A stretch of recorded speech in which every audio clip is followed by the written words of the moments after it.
여러분은 살면서 악연을 만나보셨나요? 혹시 인연을 함부로 맺지 말아라는 말을 살면서 들어보신 적이 있나요? 이 말의 의미는 무엇일까요? 아마 사람을 사귈 때는 아무나 사귀기보다는 가려서 사귀라는 뜻이 아닐까 싶습니다.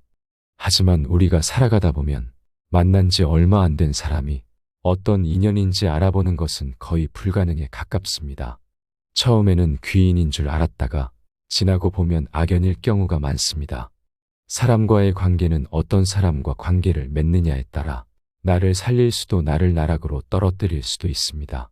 그만큼 우리의 삶에서 어떤 사람이 있느냐에 따라 내 삶과 인간관계가 확연히 달라지기도 합니다. 어떤 사람으로 인해 나의 삶이 원하지도 않는 방향으로 흘러간다면 그 사람이 나에게는 악연이 아닌지 냉철하게 판단하고 멀리해야 합니다.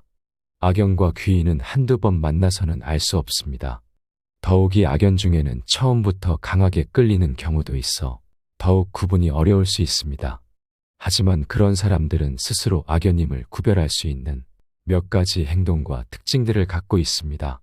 오늘은 여러분과 함께 우리 삶에 도움이 안 되는 악연인 사람을 알아보는 법에 대해 살펴보려 합니다.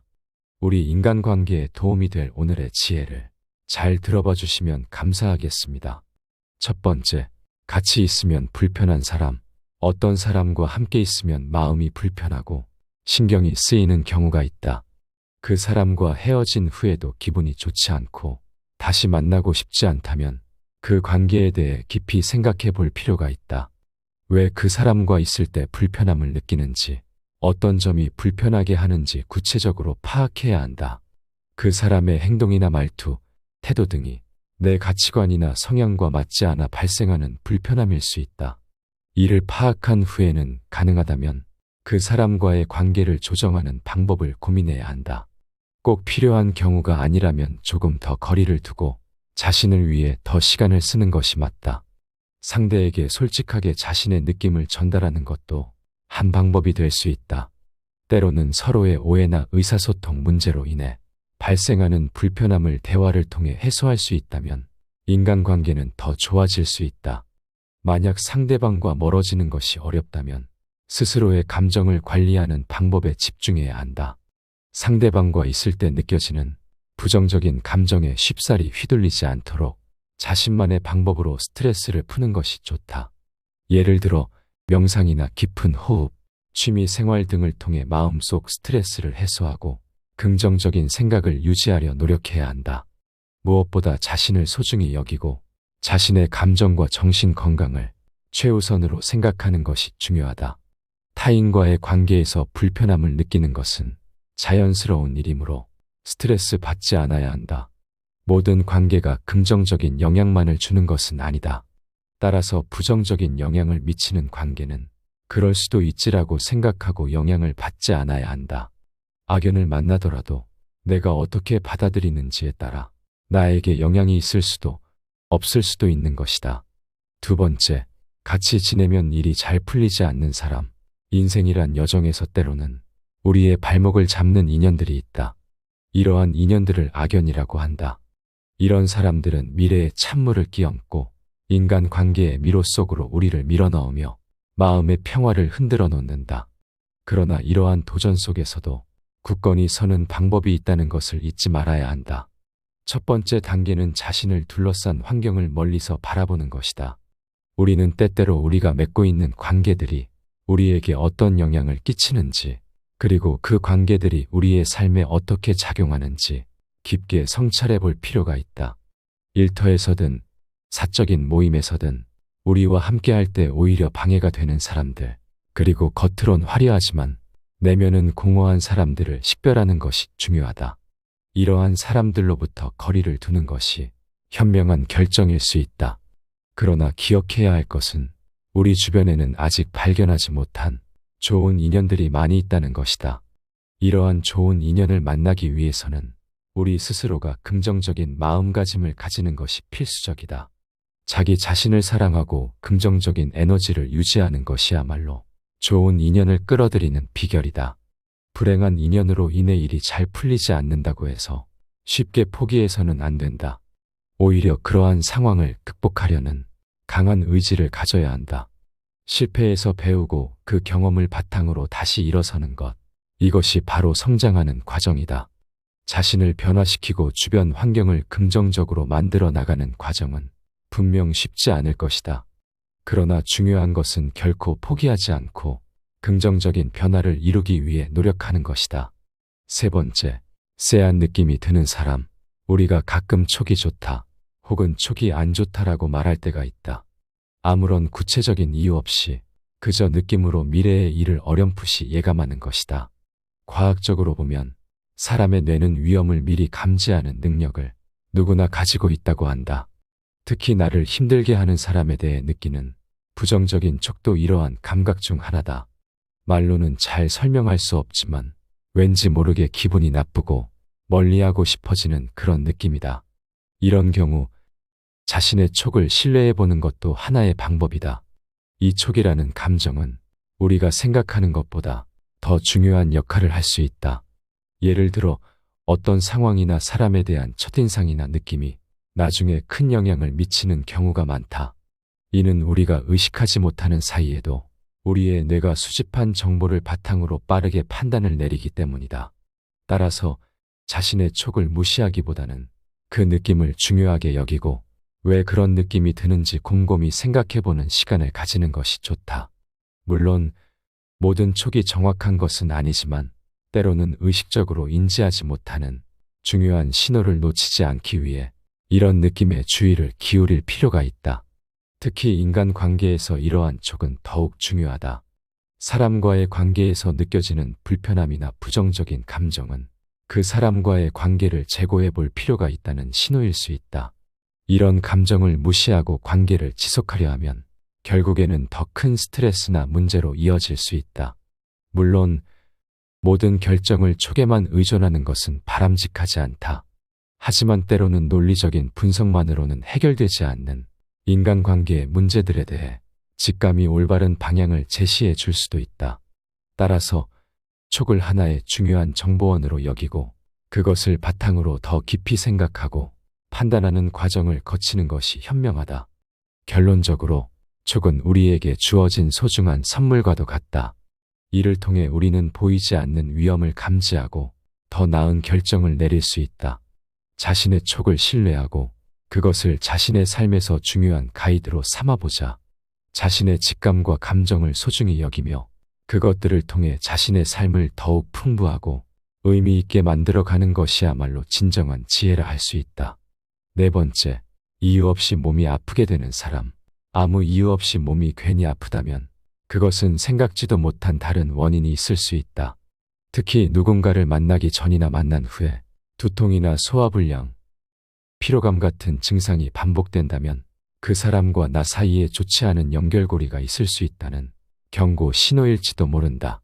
서로 크게 싸운 적도 없고 스트레스를 받았다고 느낀 적도 없는데 몸이 자꾸만 아프고 기력이 떨어진다면 아마도 상대방과 나는 잘 맞지 않는 관계일 가능성이 크다. 하지만 이런 상황에서 중요한 건 단순히 그와 멀어지기만 하는 것이 깔끔한 해결책이 되지 않는다는 점이다. 몸과 마음은 생각하는 것보다 훨씬 더 민감하게 반응한다. 무의식 중에 그 사람에게 받은 미묘한 스트레스나 부정적인 에너지가 몸에 영향을 줄 수 있다. 이를 해결하기 위해서는 그 사람과 거리를 두는 것이 좋다. 잘 맞지 않는 악연인 사람과의 관계에서 멀어지고 벗어나는 것은 반드시 필요함을 명심하라. 다섯 번째, 일방적인 말과 행동을 하는 사람. 일방적인 언행을 일삼는 이들은 우리 인간관계에서 항상 마주치기 마련이다. 타인의 의견엔 귀 기울이지 않고 오직 자신의 생각만을 주장하는 자들이다. 이런 자는 대화에서 상대의 말을 듣지 않고 자신의 주장만을 펼치거나 타인의 이야기를 무시하는 행동을 취한다. 이러한 행동은 상호 존중과 이해가 기본이 되어야 할 인간관계에서 매우 중요한 예의가 결여되어 있다. 이런 자와의 관계는 결국 나쁜 영향을 끼칠 수 있으니 그 전에 피하는 것이 상책이다. 이런 관계를 피해야 할 이유는 여러 가지가 있다. 첫째로, 이런 관계는 정신 건강에 해롭다. 상대로부터 받는 일방적이고 거친 대우는 스트레스와 불안을 증가시킬 수 있다. 둘째로, 자존감을 잃게 만들 수 있다. 자신의 의견이나 감정이 지속적으로 무시당하면 결국 자신의 가치를 의심하게 되고 이는 자존감 하락으로 이어진다. 셋째로, 더 건강하고 긍정적인 관계 형성에 큰 방해가 된다. 에너지와 시간이 일방적인 관계에 소모되면 진정한 내 사람들과 어울릴 시간이 없다. 그렇다면 이런 자들과 어떻게 거리를 둘 수 있을까? 첫 번째 단계는 자기 존중이다. 자신의 가치와 필요를 인식하고 이를 존중하지 않는 자와의 관계를 과감히 피하는 것이 중요하다. 두 번째는 건강한 경계를 설정하는 것이다. 자신과 타인 사이에 건강한 경계를 설정함으로써 일방적인 관계가 미치는 부정적 영향을 최소화할 수 있다. 마지막으로, 진정한 내 사람들과 어울려라. 외로움이나 인간관계에서의 소외감 때문에 나쁜 인연과 어울리기보다는 차라리 혼자 있는 것을 선택하라. 주변에는 얼마든지 더 좋은 사람들이 많다는 것을 명심하고 나쁜 인연과는 거리를 두어라. 여섯 번째, 만나면 잦은 다툼이 일어나는 사람. 자주 다투는 일이 일어난다는 건 관계에서 주의해야 할 신호일 수 있다. 나와 잘 맞는 사람들과는 작은 일도 쉽게 넘어가고 대화가 즐겁게 이어지지만 어떤 사람들과는 사소한 말 한마디에도 싸움이 시작되기도 한다. 이런 관계에서는 화가 나고 모욕감이나 억울함을 느끼는 일이 잦다면 이 관계에 대해 다시 생각해 볼 필요가 있다. 서로에게 화를 내고 다투는 것은 관계에서 감정의 폭발을 의미한다. 이런 감정들이 자주 발생한다면 그것은 우리가 이 관계에서 받는 스트레스와 부정적인 감정이 많다는 것을 나타낸다. 관계에서 갈등이 자주 발생하고 그 갈등이 해결되지 않는다면 이는 두 사람 사이에 소통에 문제가 있을 수 있다는 신호다.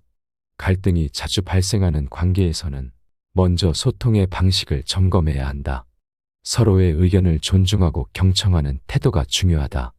상대방의 말을 잘 듣고 자신의 의견을 명확하고 침착하게 전달하는 것이 갈등을 줄이는 첫걸음이 될 수 있다. 또한 서로의 다름을 인정하고 이해하려는 노력도 필요하다. 모두가 같은 생각을 가질 수는 없으므로 상대방의 관점에서 사물을 바라보려고 노력하는 것이 중요하다.